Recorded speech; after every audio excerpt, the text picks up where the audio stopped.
السلام علیکم، میرا نام ہے سدس مرزا اور آپ دیکھ رہے ہیں 360 ڈیجیٹل ویلاگ۔ مخصوص نشستوں کے حوالے سے ایک بڑی خبر ہے جو ہم آپ کو دینے جا رہے ہیں۔ الیکشن کمیشن کے اندر مسلم لیگ نون کے کچھ اراکین ہیں، انہوں نے درخواست دائر کر دی ہے کہ ہمیں ہی یہ مخصوص نشستیں دی جائیں، کیونکہ پی ٹی آئی کوئی بظاہر جماعت نہیں ہے۔ پارلیمنٹ کے اندر سنی اتحاد کونسل نے لسٹیں جمع نہیں کروائیں اپنی مخصوص نشستوں کے حوالے سے، اور جن لوگوں نے پارٹی سرٹیفکیٹ ایک بار جمع کروا دیے وہ دوبارہ کسی اور جماعت کے نام کے اوپر سرٹیفکیٹ جمع نہیں کروا سکتے۔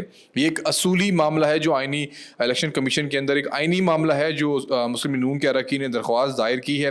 الیکشن کمیشن کا کچھ اجلاس بھی ہوا تھا آئینی امور کے اوپر اور آئینی ماہرین کے درمیان، اس میں بھی یہ گفتگو کی تھی، بلکہ اس میں سپریم کورٹ کو باقاعدہ ایک غصے کا اور برہمی کا اظہار بھی کیا گیا تھا کہ ہم ایک آئینی ادارہ ہیں، سپریم کورٹ ہمارے معاملات میں دخل اندازی نہیں کر سکتی اور ہمیں ڈکٹیٹ نہیں کر سکتی۔ ظاہر سی بات ہے سپریم کورٹ کی جانب سے بھی یہ کہا گیا کہ اس کے سنگین نتائج ہوں گے اگر اس معاملے کو مزید جو ہے وہ تاخیر دی گئی یا طول بخشا گیا۔ تو یہ چیزیں ایسی ہیں جو سپریم کورٹ اور الیکشن کمیشن کے درمیان جو ہے یہ معاملہ بڑا سخت اور سختی جو ہے وہ اختیار کرتا جا رہا تھا، لیکن یہاں پر پارلیمنٹ نے بھی جو ہے آج آ کے ایک اس میں آپ کہہ سکتے ہیں کہ اپنے جو ہے قدم جمانے کی کوشش کی اس معاملے کے اندر۔ ایاز صادق نے کہا ہے کہ پارلیمنٹ سپریم ہے اور پارلیمنٹ نے جو آئینی ترمیم کی ہیں جو الیکشن کمیشن کے قانون کے اندر، اسی کے اوپر ہی عمل درآمد جو ہے وہ کیا جائے گا۔ اگر کسی جماعت نے لسٹیں جمع نہیں کروائیں تو اس کو کنسیڈر نہیں کیا جائے گا۔ ایک طرف سپریم کورٹ کا فیصلہ، پھر اوپر سے وضاحتی بیان جس کو رجسٹرار سپریم کورٹ نے ویسے ہی متنازع بنا دیا تھا کہ نہ کوئی کاز لسٹ جاری کی گئی اور یہ فیصلہ جو ہے وہ جاری کر دی گیا اپنی طرف سے۔ آئی ڈونٹ نو کہ ان 8 ججز کو کیا مل رہا ہے، کون کنٹرول کر رہا ہے۔ ظاہر سی بات ہے ایک ڈیوائڈ اینڈ رول، ایک ڈویژن تو سامنے نظر آ رہا ہے۔ قاضی فائز عیسیٰ کے خلاف جس طریقے سے اس وقت ایک پروپیگنڈے آپ کہہ سکتے ہیں کہ ایک بازار گرم ہو چکا ہے، چند یوٹیوبرز ہیں اور کچھ وکلا ہیں، بار ہیں، کچھ حامد خان گروپ کے کچھ 26-27 وکلا ہیں جنہوں نے قاضی کے خلاف باقاعدہ ایک پروپیگنڈا مہم کا آغاز جو ہے وہ شروع کر دیا ہے۔ تو یہ چیزیں ہمیں سنگین ہوتی ہوئی نظر آ رہی ہیں۔ گورنمنٹ کس طریقے سے اس کو ڈیفیوز کرے گی؟ اگر یہ مخصوص نشستیں جو پی ٹی آئی کو الاٹ کرنے کے لیے سپریم کورٹ نے کہا ہے، اگر الیکشن کمیشن اور پارلیمنٹ اس کے اوپر عمل درآمد نہیں کرتے، اس کے نتائج کیا ہوں گے؟ کس طریقے سے یہ 8 ججز جن کا یہ پلان ہمیں بڑھتا ہوا نظر تو آ رہا ہے، لیکن آئی ڈونٹ نو کہ آگے آنے والے وقت کے اندر کہاں یہ سچویشن جو ہمیں نظر آتی ہے۔ ظاہر سی بات ہے اگر 8 ججز کے بارے میں 8 ججز کے حکم کو نہیں مانا جائے گا تو یہ ایک سنگین آئینی بحران جو ہے وہ اختیار کر سکتی ہیں چیزیں۔ تو اس کے اوپر مزید بات کریں گے کس طریقے سے حکومت اس سارے معاملے کو ہینڈل کرے گی۔ اگر یہ مخصوص نشستوں کا معاملہ حل ہو گیا تو پھر حکومت کو آئینی ترمیم کے لیے مولانا فضل الرحمان کی بھی ضرورت نہیں پڑے گی۔ یہ بھی ایک اہم ترین جو ہے وہ چیز اس تمام تر معاملے سے ہمیں ہوتی بھی نظر آ رہی ہے۔ لگتا یہی ہے کہ پی ٹی آئی کو اس تمام تر خدشے کا جو ہے وہ پہلے سے ہی پتہ لگ گیا ہے۔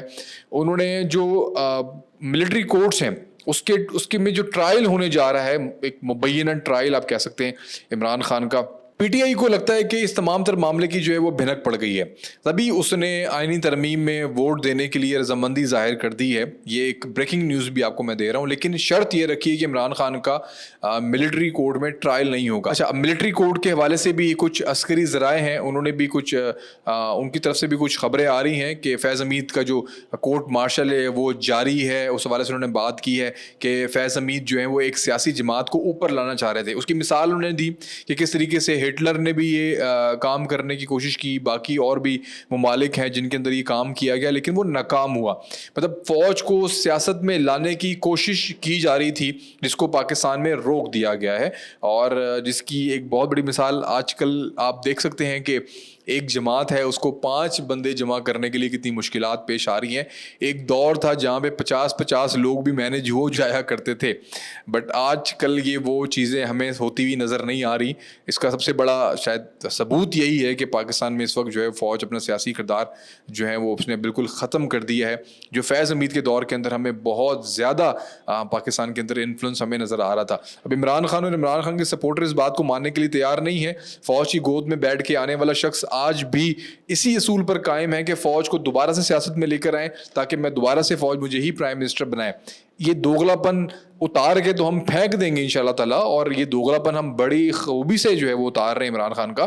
بٹ جو عوام ہے ہماری, یہ جو بھولی بھالی عوام ہے, اس کو بھی سمجھنا ہوگا. ابھی فتنہ عمرانیہ اور جو فرقہ عمرانیہ ہے, اس کے حوالے سے میں آپ کو کچھ بڑی اہم معلومات دیتا چلوں, جو بڑا ایک سنگین معاملہ جو ہے وہ اختیار ہوتا ہوا پاکستان کے اندر نظر آ رہا ہے, جس کو کاؤنٹر کرنا بہت ضروری ہے. آج اگر آپ نے اس کو کاؤنٹر نہیں کیا تو یہ بیماری اتنی سنگین ہو جائے گی کہ آپ سب لوگوں کے لیے یہ انتہائی پریشانی کا جو ہے وہ سبب بھی بن سکتی ہے. انتہائی پریشانی کیا, میں کہوں گا کہ یہ آپ کی زندگیاں برباد کر دے گی, آپ کی آنے والی نسلوں کو برباد کر دے گی اگر اس کو آج آپ نے جو ہے وہ کنٹرول نہیں کیا. 12 ربیع الاول کو ہم سب بڑے عزت اور احترام کے ساتھ مناتے ہیں. آپ صلی اللہ علیہ وآلہ وسلم کی پیدائش کا دن ہے, اس پہ اختلافات ایک ڈیفرنٹ ٹاپک ہے, لیکن ساری قوم, سارے مسلمان اس کو جو ہے وہ مناتے ہیں.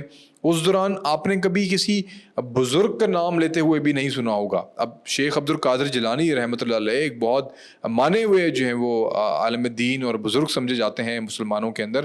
کبھی آپ نے ان کا بھی نام 12 ربیع الاول کو لیتے ہوئے سنا نہیں ہوگا. مطلب کوئی شخص ان کو ٹریبیوٹ پیش کر رہا ہے یا ان کے بارے میں ذکر کر رہا ہے. اس وقت پاکستان کے اندر یہ اتنا معاملہ سنگین اختیار کر گیا ہے کہ 12 ربیع الاول کو جہاں آپ صلی اللہ علیہ وسلم کے لیے آپ نعتیں پڑھتے ہوئے لوگوں کو دیکھ رہے ہوتے ہیں, آپ کی تعریف کرتے ہوئے لوگوں کو دیکھ رہے ہوتے ہیں, آپ کے بارے میں لوگ جو ہیں وہ خوبصورت کلام جو ہے وہ پڑھ رہے ہوتے ہیں, وہاں پر لوگوں نے عمران خان کی تصاویر لگا کے باقاعدہ اس کے لیے نعتیں پڑھنا شروع کر دی ہیں, اس کی حمد پڑھنا شروع کر دی ہے. یہ ویڈیوز آپ لوگوں نے بالکل ٹویٹر پہ, فیس بک کے اوپر دیکھی ہوں گی.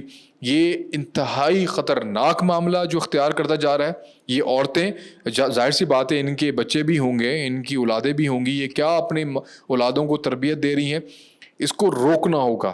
اس کو جتنا زیادہ کنڈیم کیا جائے, اپنے حلقہ احباب میں جتنا اس کا ذکر کیا جائے, میرے خیال سے وہ کم ہوگا. اپنے ارد گرد اپنے بچوں کو, اپنی خواتین, جو آپ لوگوں کا ایک گروپ ہے اس کے اندر ضرور اس کو ڈسکس کریں. میں یہ خواتین سے جو ہے نا وہ مخاطب ہوں کہ آپ لوگ ان چیزوں کو باقاعدہ کنڈیم کریں.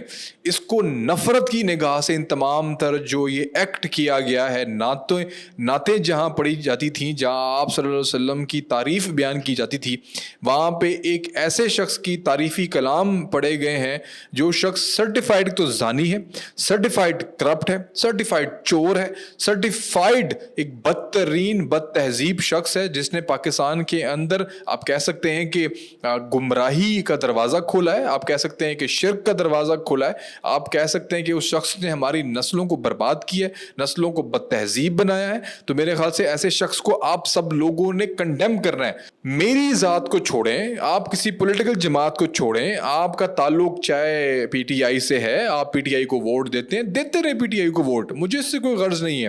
آپ کو نفرت ہوگی شہباز شریف سے, مریم نواز سے, نواز شریف سے, but you have to condemn this act. آپ کو اپنے حلقہ احباب میں اس کے اوپر نفرت کی نگاہ سے ان چیزوں کو دیکھنا پڑے گا کہ 12 ربیع الاول کو عمران خان کے حق میں قصیدے کیوں پڑھے گئے ہیں, کیوں جلوس کے اندر عمران خان کی تصاویر کو رکھا گیا ہے, کیوں جو سبز گنبد ہے جہاں پہ ہمارے نبی پاک صلی اللہ علیہ وآلہ وسلم کی قبر مبارک ہے, اس کے ساتھ عمران خان کی تصاویر کو کیوں رکھا گیا ہے. کیا آپ لوگوں کے ایمان اتنے کمزور ہو چکے ہیں؟ اگر آپ لوگوں کو آج بھی یہ چیز سمجھ میں نہیں آ رہی کہ اس فتنے کو پروان چڑھایا جا رہا ہے, اس فتنے کو ایک فرقہ بنا کر پیش کیا جا رہا ہے, جس طریقے سے ایک غلام احمد قادیانی دجال, اس نے بھی اسی طریقے سے اپنے اس فرقے کا آغاز کیا تھا. اس نے اس فتنے کا آغاز بھی یکدم جو ہے وہ نعوذ باللہ اس نے اپنے آپ کو رسول کہہ کے جو ہے وہ اس طرح اپنے فرقے کا آغاز نہیں کیا تھا. اس نے اسی طریقے سے آہستہ آہستہ اپنے آپ کو ایک اہم شخصیت بتاتے بتاتے اس نے اینڈ میں جا کے یہ واردات ڈالی تھی اس دجال نے. اس نے کلیم کیا تھا کہ میں رسول ہوں. اسی طریقے سے یہ شروعات ہو چکی ہے. آہستہ آہستہ لوگوں کے اندر اپنی محبت کو اجاگر کر کے, اپنی اہمیت کو اجاگر کر کے, نبی پاک صلی اللہ علیہ وسلم کے مقابلے میں شخص کو لا کے کھڑا کر کے یہ فرقہ عمرانیہ اور لوگوں کے اندر زہر گھولا جا رہا ہے. آج اگر آپ اس کے اوپر بات نہیں کریں گے, آج اگر یہ خواتین, یہ مرد, یہ حضرات, یہ بچے, یہ نوجوان اسکول, کالجز, یونیورسٹی, گھروں کے اندر اس کے اوپر بات نہیں کریں گے تو بہت دیر ہو چکی ہوگی. میں آپ کو پھر سے بتا رہا ہوں, بہت دیر ہو چکی ہوگی. آج ہی اس تمام تر معاملے کو جو ہے وہ روکنا ہوگا, ورنہ آپ سب لوگ جو ہیں وہ اپنے ایمان سے ہاتھ دھو بیٹھیں گے. میں یہ کوئی ڈھکی چھپی بات نہیں کر رہا ہوں, میں کوڈ ورڈ میں بات نہیں کر رہا ہوں. آپ کو اس کے اوپر بہت زیادہ اور پرومپٹ ایکشن لینا ہوگا. اور دوسری چیز, میں ہمیشہ سے یہ بات کرتا ہوں کہ میڈیا کے اندر خاص طور پہ آج بھی عمران خان کے بارے میں جو ہے وہ سہولت کاری جاری ہے. عمران خان ایک بار جو ہے وہ جیل سے بیان جاری کرتا ہے اور اس کو 50 بار جو ہے یہ پاکستان کا میڈیا دہراتا ہے. کیوں؟ آج بھی کہاں سے اس میڈیا کو پیسہ جاری کیا جا رہا ہے جہاں پر عمران خان کی باقاعدہ سہولت کاری کی جا رہی ہے. عمران خان جیل سے بیان دیے ہوئے ابھی کچھ منٹ نہیں گزرتے, وہ تمام تر میڈیا ہاؤسز کی باقاعدہ وہ زینت بن چکا ہوتا ہے, اور خاص طور پہ ٹاک شوز کی بھی زینت بن چکا ہوتا ہے اس کے وہ بیانات. میرے لیے اس کے بیانات اتنے اہمیت اختیار نہیں کیے ہوئے کہ میں اس کے بیان کو کچھ اتنی اہمیت دوں کہ میں یہاں پہ اس بیان کے بارے میں بات کروں, لیکن میں یہ ضرور بات کروں گا کہ اس کا بیان اتنی اہمیت کیوں اختیار کر جاتا ہے.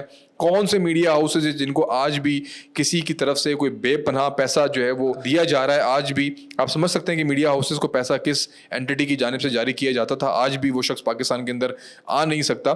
تو میرے خیال سے ان چیزوں کو روکنا ہوگا, اور خاص طور پہ میں اپنے پاکستان کی جو ریاست ہے اس کو میں ضرور یہ باوقار کراؤں گا, اس کے نوٹس میں یہ بات لانا چاہوں گا کہ آپ لوگوں کو نظر رکھنی چاہیے کہ کیوں آج ایک بیان کو 50 بار میڈیا پہ دکھایا جاتا ہے اور اس کو اتنی اہمیت دی جاتی ہے. اس کی اہمیت کو روکنا ہمیں بہت ضروری ہے تاکہ ہم اس فتنے کو جو ہے نا وہ کریش کر سکیں. اس فتنے کو کرش کرنے کے لیے آپ اس فتنے کے پھیلاؤ کو روکنا جو ہے نا بہت زیادہ ضروری ہے, اور یہی ایک طریقہ کار ہے کہ آپ ذہن سازی, جس طریقے سے ذہن سازی آپ کو پتہ ہے کہ مارکیٹنگ ٹیکٹکس بھی یہی ہوتے ہیں کہ لوگوں کی ذہن سازی کرنے کے لیے ایک چیز کو بار بار آپ کو بتائی جاتی ہے. تو اس کو روکنے کے لیے بہت زیادہ اہم ہے کہ ریاست کو اپنا جو ہے وہ کردار ادا کرنا ہوگا. باقی اسٹاک مارکیٹ کی بات کریں, اسٹاک مارکیٹ میں آج بہت بڑا دن تھا, تقریباً 1500 پوائنٹس کا اضافہ ہوا, اور 81,000 کی جو ایک نفسیاتی حد تھی وہ بھی اسٹاک مارکیٹ جو ہے وہ عبور کر گئی.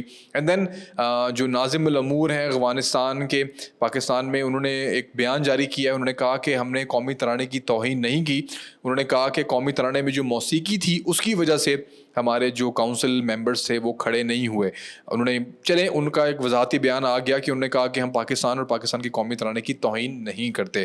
تو یہ ایک اچھا بیان ہے. آئی تھنک اس ٹاپک کو یہیں پہ کلوز کر دینا چاہیے. اینڈ دین سو کراچی کے اندر ایک اور ڈکیتی کا واقعہ پیش آیا, اور اس کے اندر ایک قیمتی جان جو ہے وہ ضائع ہو گئی. میں کراچی کے حوالے سے کراچی کے عوام کو صرف ایک ہی بات کہوں گا کہ آپ سب لوگ جو ہیں وہ اپنی اپنی باری کا انتظار کر رہے ہیں, اور میں اس پہ اور کچھ بھی نہیں میں کہنا چاہوں گا کہ ڈکیتی کے دوران اگر کوئی شخص شہید ہوتا ہے کراچی کے اندر تو وہ شخص شہید تو ہو گیا, لیکن اس شہید ہونے والے کے بعد جو کراچی کی عوام اگر اندھی لولی لنگڑی بن کے بیٹھی رہتی ہے تو اس کا ذمہ دار میں کراچی کی عوام کو ہی ٹھہراتا ہوں کہ آپ سب لوگ میرے خیال سے باری کا انتظار کر رہے ہیں, اور ایم کیو ایم اور پیپلز پارٹی ان دونوں کی لڑائی کی وجہ سے جو کراچی کا بیڑا غرق ہو رہا ہے, انشاءاللہ تعالی اللہ تعالیٰ ان دونوں جماعتوں سے بھرپور جو ہے وہ آپ کہہ سکتے ہیں کہ پوچھ گچھ کرے گا جب ان کے رہنما جو ہے وہ اس دنیا سے جائیں گے. یہ تھا میرا آج کا ولاگ. انشاءاللہ تعالیٰ مزید خبروں کے لیے اور مزید تبصروں کے لیے اگلے ولاگ کا انتظار کریں, اور آپ کو یہ ولاگ اگر اچھا لگا ہو تو لائک کر کے کمنٹ کر کے ہمیں ضرور بتائیں